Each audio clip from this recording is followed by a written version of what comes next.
નમસ્કાર, આપ જોઈ રહ્યા છો પ્લેગ્રાઉન્ડ ધ સ્પોર્ટ્સ શો અને હું છું જય શર્મા. તો આઈપીએલ 2026 કોલકાતા માટે જોઈએ તો નસીબ ડગલે ને પગલે જેવો ઘાટ સર્જાયો છે, જ્યાં વરસાદે બાજી વગાડી પણ કેકેઆરનું પોઈન્ટ ટેબલ પર ખાતું તો ખુલી ગયું. આજે ગુવાહાટીના હાઈ સ્કોરિંગ મેદાન પર જંગ જામવાનો છે અને ફોર્મમાં રહેલી રાજસ્થાન રોયલ્સ અને વાપસી માટે બેતાબ મુંબઈ ઇન્ડિયન્સ વચ્ચે, જેમાં 15 વર્ષીય વૈભવ અને દિગ્ગજ બુમરાહનો રોમાંચક સામનો જોવા મળશે. કેવી રહેશે મેચ તે વિશે કરીશું ચર્ચા, અને આ ચર્ચા કરવા માટે આપણી સાથે સ્ટુડિયોમાં ઉપસ્થિત છે સ્પોર્ટ્સ એક્સપર્ટ અશોક મિસ્ત્રી. અશોકભાઈ, આપનું સ્વાગત છે. Thank you so much. અશોકભાઈ, ગઈકાલની મેચ તો જોઈએ તો 1 પોઈન્ટ આપીને કેકેઆરને ફાયદો કરાવી ગઈ, પરંતુ ખાસ કરીને આજની મેચ કેવી રહેશે તે વિશે કરીએ ચર્ચા, પરંતુ તે પહેલા જોઈએ ખાસ રિપોર્ટ. ગઈકાલે કોલકાતાએ બગાસું ખાધું અને મોંમાં પતાસું પડ્યું જેવો ઘાટ થયો. વિના મેચ રમે વરસાદના કારણે મેચ ધોવાતા કોલકાતાને 1 પોઈન્ટ મળ્યો. ઈડન ગાર્ડન પર રમાયેલ કોલકાતા અને પંજાબ વચ્ચેની મેચમાં વરસાદ પડતા 3.4 ઓવર્સ બાદ મેચને પડતી મૂકવામાં આવી હતી. રહાનેએ ટોસ જીતીને બેટિંગ તો લીધી, પણ એલન અને ગ્રીનની વિકેટો માત્ર 16 રનના જુમલે ગુમાવી દેતા બેકફૂટ પર આવી ગયેલ કોલકાતાને વરસાદ નડ્યો હતો અને 2 વિકેટે 25 રન બન્યા. ત્યારે સતત વરસાદ ધાબળતા મેચ પડતી મૂકી બંને ટીમોને 1-1 પોઈન્ટ આપવામાં આવ્યો હતો. આમ અત્યાર સુધી એક પણ મેચ ના જીતી શકેલ કોલકાતાને વરસાદના કારણે 1 પોઈન્ટ મેળવી અને પોઈન્ટ ટેબલ પર ખાતું ખોલવામાં સફળતા મળી હતી. પંજાબનો 1 પોઈન્ટ વધી જતા તે પોઈન્ટ ટેબલ પર નંબર 1 ટીમ બની ગઈ છે. આજે ગુવાહાટીમાં 15 વર્ષીય વૈભવ અને દિગ્ગજ બુમરાહ આમને સામને ટકરાશે. આજે 7:30 કલાકે મુંબઈ અને રાજસ્થાન વચ્ચે મેચ રમાશે. રાજસ્થાન ફોર્મમાં છે અને પોતાની બંને મેચો જીતી ચૂક્યું છે, જ્યારે મુંબઈ 2માંથી 1 મેચની હાર સહન કરવી પડી છે. હાર્દિક પંડ્યા આવશે, પણ રમશે કે કેમ તેના પર સસ્પેન્સ છે. સૂર્યાની કેપ્ટનશીપમાં મુંબઈએ પોતાની મેચ ગુમાવી હતી. ગુવાહાટીના હાઈ સ્કોરિંગ મેદાન પર વૈભવ, યશવી, રોહિત, સૂર્યા, જુરેલ ચોગ્ગા છગ્ગાની રમઝટ બોલાવી શકે છે. જો કે બંને ટીમો મજબૂત હોય, કાંટાની ટક્કર અને રોમાંચક મેચ જોવા મળે તેવી સંભાવનાઓ છે.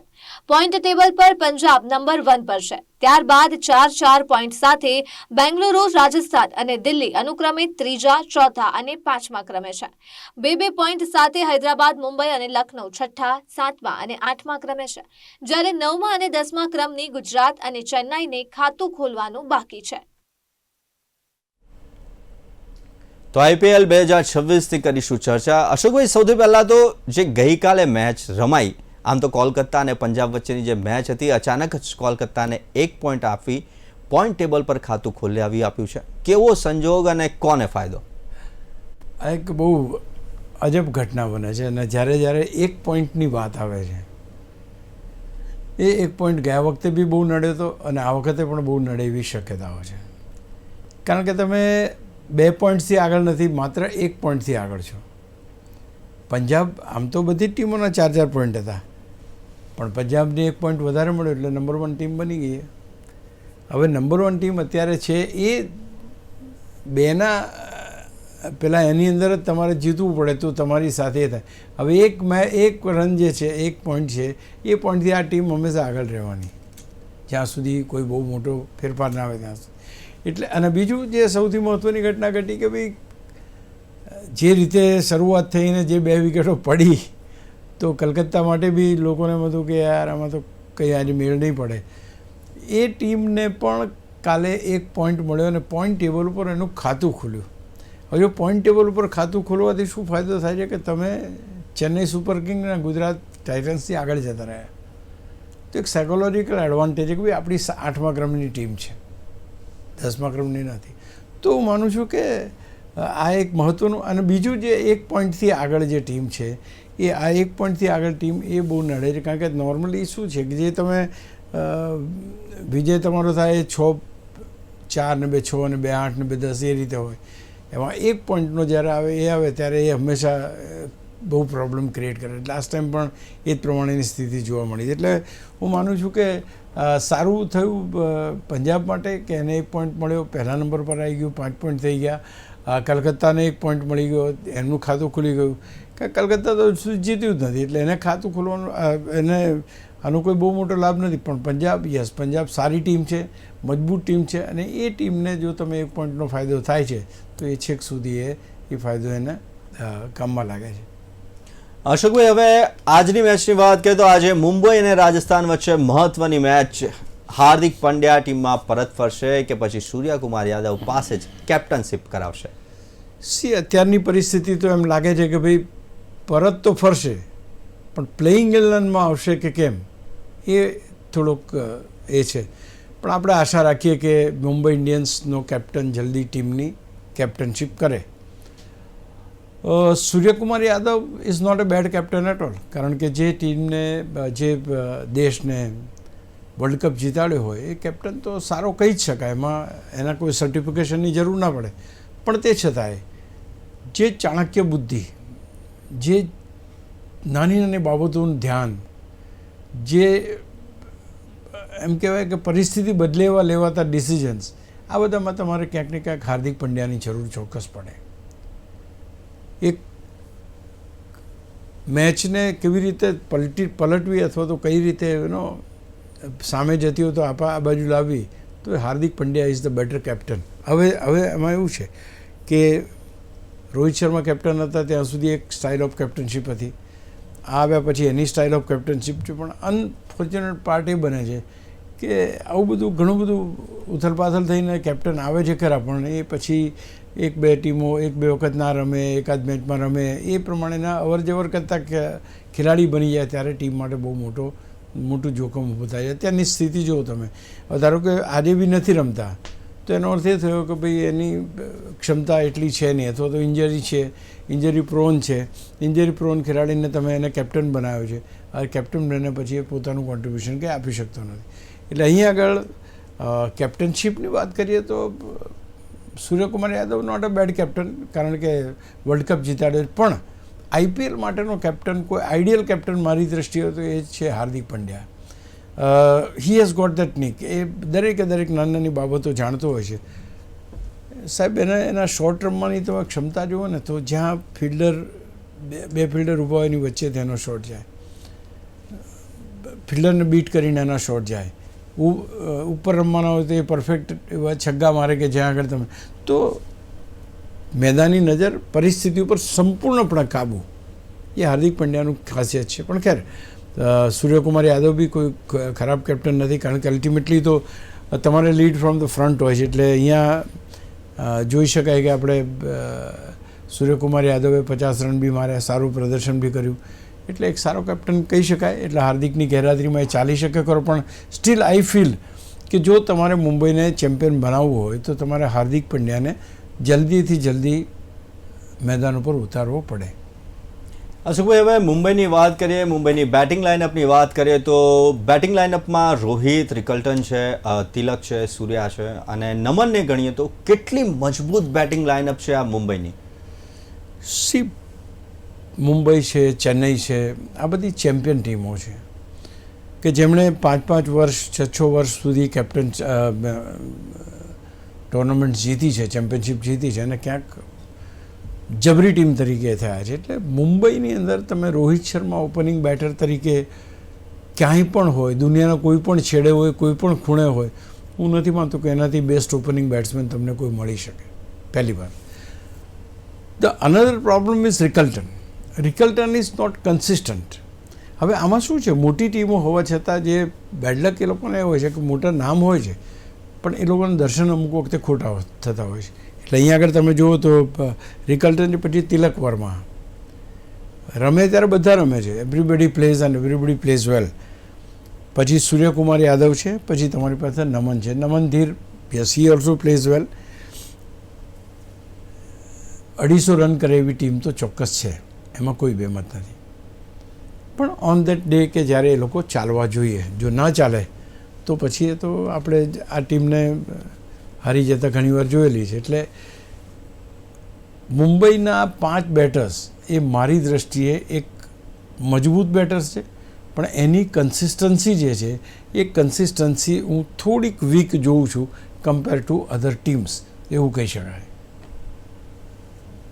અશોકભાઈ, હવે જો વાત કરીએ રાજસ્થાન રોયલ્સની, તો રાજસ્થાન રોયલ્સના ટીનેજ વૈભવ અને મુંબઈના ધરખમ જસપ્રીત બુમરાહની મેદાની ટક્કર કેવી રહી શકે છે? શું તેના એટીટ્યૂડમાં કોઈ ફેર પડશે? બહુ સરસ તમે વાત કરી એના એટીટ્યૂડમાં કોઈ ફેર પડશે.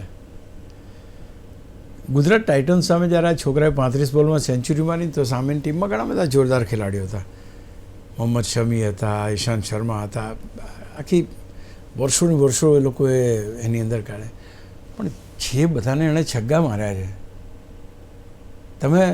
તમે ભૂલી જાઓ કે આ ખેલાડી છે કે આ ખેલાડી છે, નથિંગ ડુઈંગ. એની જે રીતે ટ્રેનિંગ થઈ છે અથવા એનું જે રીતે માઇન્ડસેટ છે, હું નથી માનતો કે જસપ્રીત બુમરાહનું નામ એ આ ખેલાડી પર કોઈ પ્રભાવ પાડે. પ્રભાવ આઈ એમ ટોકિંગ અબાઉટ. વિકેટ લઈ શકે જ બુમરાહ, આઈ એમ નોટ સેઇંગ ધેટ, પણ પ્રભાવ પાડવાની વાત હોય તો એ જે પોતાની નેચરલ રમત છે એ નેચરલ રમત જ રમશે. અને નેચરલ રમત રમવાની વાત કરીએ આપણે તો એ છગ્ગા મારી શકે છે, જસપ્રીત બુમરાહને પણ મેદાનની બહાર મોકલી શકે છે. તો આ પરિસ્થિતિઓ જે એની જે સ્ટાઇલ ઓફ પ્લેઇંગ છે એમાં આપણને જોવા મળે છે. બીજી બાજુ Bumrah is not an ordinary bowler, he is extraordinary bowler, too good for all the teams. પણ આ ફોર્મેટ એવું ખરાબ છે કે આ ફોર્મેટમાં કોઈ મામા માસીના છે નહીં. બધાને જેને આવ્યા એને તમે ચોગ્ગા છગ્ગાના એનાથી જ જોડવાના છે. જ્યારે તમે આ પ્રકારના એટીટ્યૂડથી જ રમવાનું હોય તો એ વખતે તમે ગમે તેટલા સારા બોલર હોય, તમારે અપેક્ષા કરવી પડે કે સેટ ભૂલ થશે તો ચોગ્ગો છગ્ગો જતો રહેશે. એટલે અહીંયા આગળ સૌથી મોટી કસોટી જો હશે તો આજે બુમરાહની હશે, કારણ કે પાવર પ્લેની ઓવર્સ તો નાખે છે, 36% ઓવર્સ પાવર પ્લેની એ નાખે છે. તો હું માનું છું કે એ વખતે આવે અને એમાં જો વિકેટ લઈ લે છે એની તો વાત અલગ છે. But if he doesn't take the wicket તો હું નથી માનતો કે વૈભવ કોઈ પણ જાતનું માન કે રિસ્પેક્ટ, કારણ કે જસપ્રીત બુમરાહ છે એટલે આપશે. કારણ કે હી હેઝ, હમણાં મેં કોટ કર્યો હતો એક દાખલો કે ભાઈ તમે એને સમજાવવા માટે, એટલે જ્યારે નવો આવ્યો ત્યારે એને દ્રવિડ અને સંજુ સેમસન 2 જણા બેઠા હતા એને સમજાવવા માટે, ભાઈ કેવું છે તું, કેવું રમીશ કે શું કરીએ. તો એણે એમ જ પૂછ્યું કે ભાઈ મને તો એટલે કેવું રમીશ એમ પૂછ્યું કે મને કે વહાં પર મિલેગા તો મેં તો ઠોક દૂંગા કહે છે. એટલે હું તો એમ કે ઠોકી દઈશ છગ્ગો. અને એ એટીટ્યૂડ છે એનો. એટલે એને એની રેન્જમાં મળી, એને એની ઝોનમાં બોલ મળ્યો તો એ કોઈ પણ સ્થિતિમાં ચોગ્ગા છગ્ગા મારવાથી બાજ આવે એવો ખેલાડી નથી. આ ખતરનાક ખેલાડી છે અને એ ખતરનાક ખેલાડીની રમત આજે આપણે અપેક્ષા કરીએ કે જોવા મળે. કારણ કે દરેક સારા ખેલાડીઓ અથવા તો જેની હમણાં લાસ્ટ ટાઈમ પણ જ્યારે રમ્યો ત્યારે ઇવન ધ કોમેન્ટેટર્સ એ બધા કહેતા હતા કે યાર આ નેચરલ ટેલેન્ટ, કે આ કયા બોલને કેવી રીતના ફટકારે છે, નોબડી નોઝ, કે કઈ રીતે સારામાં સારા ગુડલેન્ડ સ્પોટ પર પડેલા બોલને એ છગ્ગો મારી દે છે. તો આને કંઈ ક્યાં બોલ નાખો એમ. એટલે એની પાસે એક તમે અહીંયા કમ્પેરિઝન કરવા જેવી છે. તમે વૈભવને અભિષેક સાથે સરખાવો, તમને ખ્યાલ આવશે કે અભિષેક પાસે નબળાઈ છે, આ ખેલાડી પાસે નબળાઈ નથી. એને અભિષેકને વર્લ્ડ કપની 5માં 4 મેચોમાં ઓફ સ્પિનર આઉટ કરી નાખ્યા. આને એવું નથી. આને કોઈ પણ બોલર હોય એક જ એનું એ છે કે સામે કોણ છે મારે નથી જોવાનું, મારે છગ્ગા મારવાના છે. તો અહીંયા આગળ હું માનું છું કે જસપ્રીત બુમરાહનો કોઈ પ્રભાવ એ વૈભવ ઉપર પડે એવું મને લાગતું નથી અને હોવું ના જ જોઈએ. અને એટલા માટે ખાસ એ છે કે હવે જસપ્રીત બુમરાહને સંભાળવું પડશે કે ભાઈ મારા યોર્કર કેટલા પરફેક્ટ છે, કે મારા સ્લોઅર ડિલિવરીઝ કેટલી પરફેક્ટ છે અને આજે એને વૈભવ સામે કેવી બોલિંગ કરવાની છે. અશોકભાઈ, હવે રાજસ્થાનની વાત કરીએ તો રાજસ્થાનની બેટિંગ લાઇનઅપની વાત કરીએ તો વૈભવ, યશસ્વી, જુરેલ છે, રિયાન છે, હેતમાર છે. આ હેતમાર જેવા બેટર્સ મુંબઈ સામે કેવો પ્રભાવ પાડી શકશે? બહુ સિમ્પલ વસ્તુ છે. રાજસ્થાન રોયલ્સ સંજુ સેમસન વિના રમે છે. એમનો એક મહત્ત્વનો બેટ્સમેન જતો રહ્યો છે, એમને ખબર છે. પણ એમને બેક ઓફ ધ માઇન્ડ એમ છે કે જો યશસ્વી જયસ્વાલ અને વૈભવ રઘુવંશી રમી ગયા તો પાછળ કોઈને રમવાની જરૂર પડશે નહીં, અથવા તો એક સારું ટોટલ ઊભું કરવામાં આપણને સક્સેસ મળશે. તો એ લોકો હાઈલી ડિપેન્ડન્ટ છે આ 2 જણા પર. એ વસ્તુ જો બહુ મહત્ત્વની છે. જો આ બંને ભેગા થઈને 70-80 રન પાવર પ્લેમાં કરી આપે છે તો તો પછી ટીમને કોઈ વાંધો આવતો નથી. If they don't have a very good classified કહી શકાય કે બહુ મોટા નામવાળા બેટર્સ છે નહીં. સંજુ સેમસન એક હતો, એ જતો રહ્યો. હવે તમારી પાસે ધ્રુવ જુરેલ છે કે જે ગયા વખતે બહુ સારું રમ્યા હતા, રિયાન પરાગ છે, હેતમાયર છે, પણ આ બધા ખેલાડીઓને બેસ્ટ ઓફ ધ ઇનિંગ રમતા બહુ ઓછા જોવા મળે છે. તમે એમ કહો કે ભાઈ આ બધા આ 5 ખેલાડી થઈને 250 રન બનાવે તો એ ક્યાંક ગળે ઉતરતું નથી. પેલી બાજુના 5 બેટ્સમેન 250 રન બનાવે તો તમારા ગળે ઉતરે છે, અહીં ગળે નથી ઉતરતું. એટલે એક એ રીતે જોવા જઈએ તો અહીંયા ચોક્કસપણે મુંબઈનું પરડું ભારે લાગી રહ્યું છે. એટલે આ એક વસ્તુ જોવી પડશે કે આજે શું વૈભવ અને યશસ્વી આ 2 ખેલાડીઓ અપેક્ષા પ્રમાણે રમીને રાજસ્થાનને વિજય અપાવી શકે કેમ, એના ઉપર બધાની નજર રહેશે. અશુભાઈ, હવે બોલિંગ ડિપાર્ટમેન્ટની વાત કરીએ બંને ટીમોની, તો બંને ટીમોની બોલિંગ કેવી છે, કેવી કહી શકાય? એક તરફ જો વાત કરીએ તો બુમરાહ છે, બોલ્ટ છે, શાર્દુલ છે અને સેન્ટનર છે, અને સામેની વાત કરીએ તો તેમાં આર્ચર છે, બર્ગર છે અને બિસ્નોય અને ખાસ કરીને તુષાર છે. કેટલા અસરકારક અને કોણ આકર્ષક? સી, તમે બહુ સાચી વાત કરી, કારણ કે જસપ્રીત બુમરાહ, ટ્રેન્ટ બોલ્ટ, માર્કંડે છે, શાર્દુલ છે, સેન્ટનર છે, બહુ મોટા નામ છે. પણ ડેમેજ કરવાની વાત આવે તો ડેમેજ કરવામાં ક્યાંક આ બાજુ જોફ્રા આર્ચર અને બર્ગર, આ બંને ખેલાડીઓ પણ એટલા જ આક્રમક છે. પેલી બાજુ અનુભવ છે જસપ્રીત બુમરાહ અને ટ્રેન્ટ બોલ્ટ બંને પાસે, પણ અહીંયા આગળ તમે જોવા જાઓ તો અનુભવની જગ્યાએ તમને શું છે કે ભાઈ દે નો હાઉ ટુ બોલ. એ ક્વિકર એટલા નાખી શકે છે, એટલા ફાસ્ટ બોલ નાખી શકે કે જે ફાસ્ટ બોલિંગથી વિકેટ મળે. જ્યારે પેલી બાજુ આખી અલગ લાઇન લેન્થની વાત છે આખી. તો અહીંયા આગળ હું થોડોક પ્લસ પોઈન્ટ આપીશ અહીંયા રાજસ્થાનને, in spite of having good bowling. એ બર્ગર ત્યાર પછી એમની પાસે એક તુષાર દેશપાંડે નામનો આ ખેલાડી છે. આ ખેલાડીને સેલ્યુટ કરવાનું મન એટલા માટે થાય કે આ ખેલાડી જ્યારે ચેન્નઈ સુપર કિંગ્સ તરફથી રમતો હતો તો એને ઘણા બધા રન પડતા હતા, અને જે એણે ખતરનાક બોલિંગ કરી છે ગુજરાત સામે અને જે રીતે ટીમને જીતાડી છે, I think that was the best of his over. છેલ્લી ઓવરમાં સાહેબ 11 રન કરવાના હતા અને એને 5 રન આપ્યા. વિચાર કરો તમે, અને 1 વિકેટ લીધી. યોર્કર 6માંથી 5 બોલ તો એને યોર્કર નાખ્યા સાહેબ, અને પરફેક્ટ એક્યુરેસી સાથે. સો અહીંયા નામ મોટું નહીં, પણ તમારી પાસે પરફોર્મન્સ જો છે તો ધેટ કાઉન્ટ્સ ધ ફર્સ્ટ. એટલે હું દેશપાંડેને પણ ગણીશ કે is in a better dressing. પેલી વાત તમારી પાસે રુધરફોર્ડ છે, સેન્ટનર છે, તો અહીંયા આગળ એની વાત આવી. પછી burger is bowling very well, Archer બહુ સારી બોલિંગ કરે છે. બિશ્નોઈ લાસ્ટ ટાઈમ ભલે જાણીતો ખેલાડી છે, બહુ માર પડે છે, બધી વાત બરાબર, પણ ગયા વખતે એણે 4 વિકેટો લીધી હતી, અને એ 4 વિકેટો લીધી હતી એ બહુ મહત્ત્વની હતી, અને એ મહત્ત્વની વિકેટો લઈને એણે ટીમને જીતાડી હતી.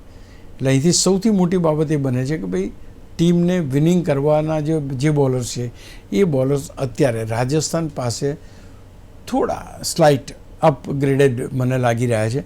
કારણ કે મુંબઈના જસપ્રીત બુમરાહ, બોલ્ટ, એમની બોલિંગ ક્ષમતા વિશે ને એની વિશે કોઈ એ નથી, પણ જે ફ્રેશ લુક તમારે જોઈએ છે બોલિંગમાં, એ ફ્રેશ લુક તમને અહીંયા આગળ રાજસ્થાનમાં જોવા મળે છે. અચ્છા ભાઈ, હવે પોઈન્ટ ટેબલ પર આવ્યો તો પોઈન્ટ ટેબલ પરની સ્થિતિ કેવી છે? પંજાબ અને કોલકાતાને 1-1 પોઈન્ટ મળવાથી કોઈ વિશેષ લાભ ખરો? આ વિશેષ લાભ અત્યારે નહીં દેખાય. અત્યારે આપણે જોઈએ તો પરિસ્થિતિ એટલી બધી તમને એમ ના લાગે કે આ તો બને 1 પોઈન્ટ વધારે, પણ એ નંબર 1 પર તો આવી જ ગયું ટીમ. હવે આ જ્યારે નેટ રન રેટની વાત હોય અને લેટર સ્ટેજ ઉપર જ્યારે બહુ જ ક્લોઝ લગભગ 4 ટીમો હોય, 4 ટીમના પોઈન્ટ સરખા હોય, નેટ રન રેટની મારામારી હોય, તે વખતે આ બધા પોઈન્ટ્સ જે છે એ તમને ક્લિયરલી આગળ મૂકી દે કે ભાઈ 1 પોઈન્ટ વધારે છે, આમનો આગળ આવી જાઓ. આ એક બહુ મહત્ત્વનો એડવાન્ટેજ અત્યારે પંજાબ પાસે છે.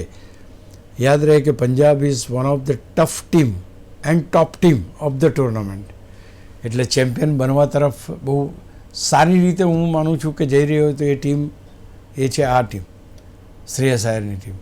એટલે અહીંયા આગળ એના માટે 1 પોઈન્ટ બહુ જરૂરી બન્યો છે. બેંગ્લોર પાસે 2 મેચો રમ્યા છે, બંને જીત્યા છે, બંને સારી રીતે જીત્યા છે, પોઝિટિવ નેટ રન રેટ છે, 4 પોઈન્ટ છે. રાજસ્થાન સિમિલર બે અને 4, કારણ કે બંને 4 પોઈન્ટ્સ જે છે એ 2 મેચો જીતવા છે. દિલ્હી છે, દિલ્હી બોલો, હવે દિલ્હી એટલી બધી જોરદાર ટીમ નથી, છતાં પણ દે વોન 2 મેચીસ અને દે હેવ ગોટ 4 પોઈન્ટ્સ. એટલે આ ટોચની 4 ટીમો બને છે, જે 4 ટીમોમાં એક પંજાબ છે, પછી બેંગ્લોર, રાજસ્થાન અને દિલ્હી છે. પણ હૈદરાબાદ, મુંબઈ અને લખનઉ આ 3 ટીમો 2 પોઈન્ટ, એટલે કે એક મેચ જીતીને હજુ ત્યાં આગળ રમી રહી છે. હજુ ત્યાંથી આગળ આવવાનું, ઉપર આવવાનું એ હજુ બાકી છે. અને હજુ જે રીતે એ લોકો રમે છે, ત્યાર પછી છેલ્લા ક્રમે જોઈએ તો આપણે ચેન્નઈ સુપર કિંગ્સ અને ગુજરાત ટાઇટન્સ, આ બંને ટીમો સારી હોવા છતાં પણ અત્યારે ખરાબ પરિસ્થિતિનો સામનો કરી રહી છે. અને એ જે છેલ્લી 2 ટીમો છે એ ટીમો માટે હવેની જે કોઈ મેચ આવશે એ ડુ ઓર ડાયની મેચ આવશે. એ તમારે મસ્ટ વિન મેચ આવશે. એવું નહીં બને કે તમે લાઇટલી લઈ શકશો ને હવે એકાદ મેચ ગુમાવવાની તમે ભૂલ કરી શકો. You have to win this match. અશોકભાઈ, હવે આવીએ મુખ્ય સવાલ પર. તો ટોસ કેટલો મહત્વનો, બેટિંગ, ફિલ્ડિંગ અને કેવી છે પીચ? ભાઈ, પીચની જો વાત કરો તો ગઈ મેચમાં તો ચેન્નઈ સુપર કિંગ બહુ સસ્તામાં આઉટ થઈ હતું અને ફાસ્ટ બોલરોએ સારી બોલિંગ કરી હતી, પણ અહીંયા રન્સ પણ બની શકે છે. અને આજે જ્યારે બંને ધુરંધર ટીમો છે, એક બાજુ રોહિત ને રિકલ્ટન છે અને બીજી બાજુ યુવા ખેલાડીઓ છે યશસ્વી જયસ્વાલ અને